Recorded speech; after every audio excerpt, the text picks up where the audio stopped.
Next వచ్చేసి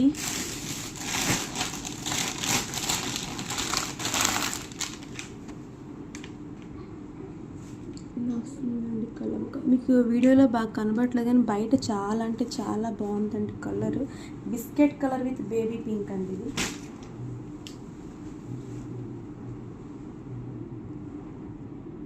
ఇక్కడ చిన్న చిన్న పిట్టలు కనబడుతున్నాయా, ప్యారెట్స్ ఉన్నాయి, చిన్న చిన్న డిజైన్స్. చాలా ఇక్కడ అంటే వీడియోలో చాలా క్లారిటీ లేదు కానీ బయట చాలా అంటే చాలా బాగుందండి కలర్ అనేది. చూడండి, బిస్కెట్ కలర్కి బేబీ పింక్ కలర్ ఇచ్చారు. ఇది వచ్చేసి లెనిన్ అండి, కాస్ట్లీ అంటే మంచి లెనిన్, సాఫ్ట్గా ఉంటుంది. చూడండి, సాఫ్ట్ లెనిన్ చాలా అంటే చాలా బాగుంటుంది. మధ్య మధ్యలో కాపర్తోని ఇవి ఇచ్చాడు, లైన్స్ అని డిజైన్స్ అని ఇచ్చారు.